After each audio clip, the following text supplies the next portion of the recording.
Yun pala guys, bagyo na pala tayo guys. Binagyo na, lakas. Dito ako pala sa kubo ko. Dito ako nangaputan. Oh, lakas.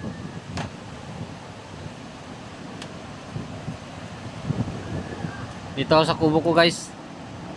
Ayan.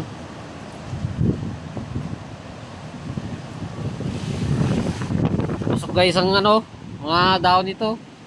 Oh. Grabe kalakas ng ano, hangin. Oh. Nababasa ating cellphone guys.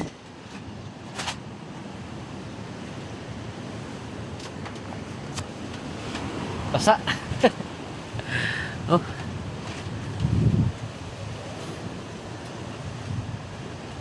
Ito na, sinasabing bagyo guys.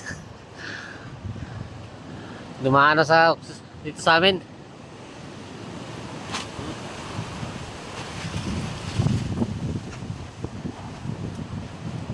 Pati bubong ng kubo ko guys, kasi para na.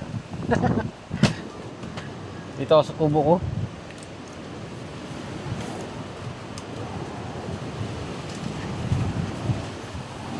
Sobrang lakas.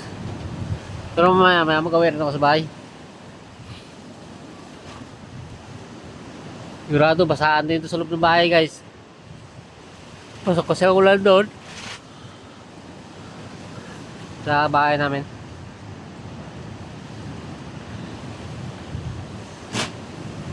At yung mga nakatagong bangka dito guys sa mga tagapag-asa, oh. Palaban na naman sa ano, alunan, ay sa hangin. Pero kung habagat, safety sana sila. Lahat sila safety. Kung habagat ay norte. Norte guys ang bumanat. Pati bubong ng bahay ko guys, kalipara na. Ay, ang kubo ko pala. Pero yung bahay ko, hindi maano yun guys. Tiba yun guys. Oh.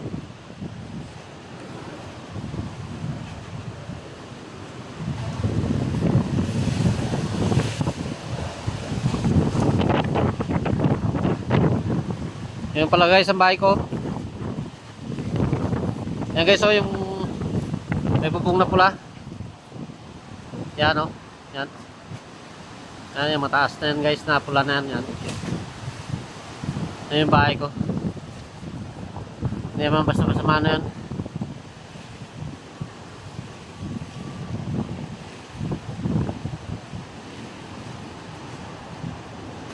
Dito lang sa kubo ako. Mamaya na ako mag-gawin doon guys. May mga gamit din kasi ako dito guys. Kaya dito ako nag-ano. Oh. Nandiyan din yung makina ko. Galang-galang ko na makina yung bangka ko. Alam ko magalakas eh. Kaya tinanggalan ko ng makina.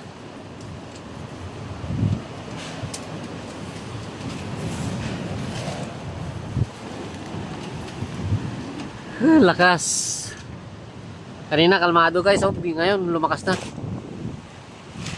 Parang utay-utay na ng kapit ang hangin guys, oh, parang magabagat na. Magabagat utay-utay na, oh. Kanina norte, ngayon parang naghabagat na. Oh, patay yung guys, oh, suklap na ang bubong, oh. Ng isang kubo. Tumuklap na yung bubong guys, ng isang kubo.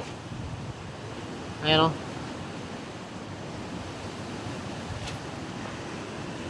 Habagat na. Habagat na nga yata to. Pero kung habagat to guys, ay masisiti na yung mga bangka dyan. Pag naghabagat na siya.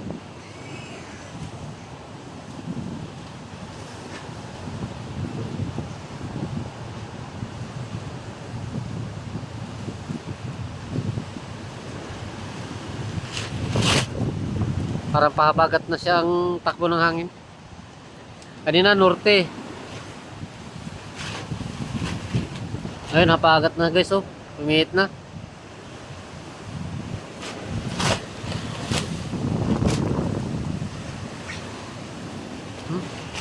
Ito yung bubong guys oh. Ng isang kubo. Tuklapan na. Yun na oh. Oh.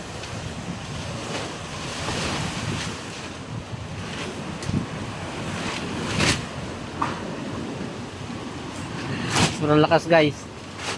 Hindi na tayo makasilip sa labas. Dito na tayo sa bintana guys. Sobrang lakas.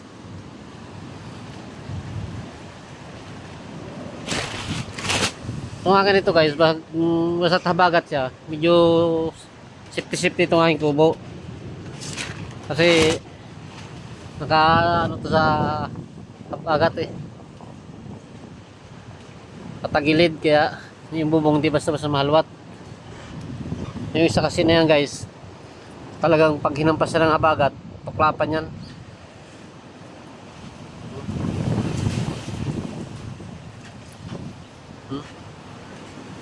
Okay guys, thank you. Sana mag-ingat tayong lahat para alam na rin naman natin na masamang panahon. Ingat kayo lahat. Ingat din kami. Thank you. Okay, update ko ulit kayo. Oh, lakasan ng ulan guys. Oh, di na halos makita. Ulan na sa hangin. Oh, bumibira na talaga siya. Yan guys. Oh. Hangin at saka ulan na. Bumibira guys.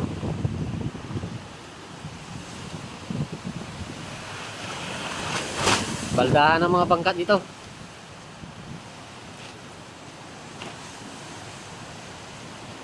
Grabe na. Umpisa pa lang yan guys. Oh. Hindi lang kang intindihan yung mga bangka guys oh. Ano na sila. Sobrang lakas ng hangin at sa ulan.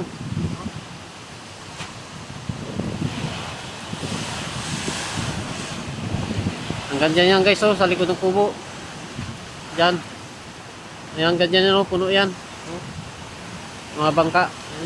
Hanggang sa likod. Hanggang sa likod yan guys, ng ano dyan. Dyan sila nakatago, ang iba. Ano? Oh. Dahil bangka yan guys.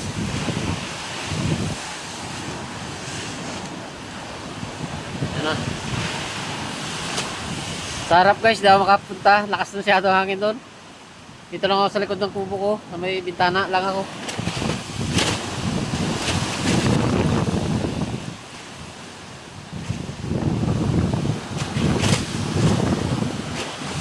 Bumibira na guys.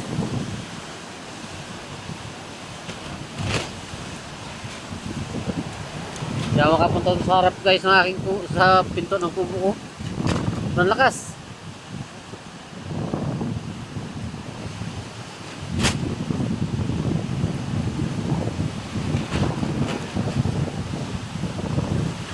Pero halos makauwi ng bahay. Kasi so guys, silipin natin sa ano, may pinto ng bahay ko, ng kubo. Ang lakas talaga. Oh. Yan guys, oh, harap ng kubo ko. Oh. Lakas guys. Hindi tayo makano. Grabe kalakas. Okay guys. Mayroon na natin silipin dyan sa harap. Sara muna natin ang pinto.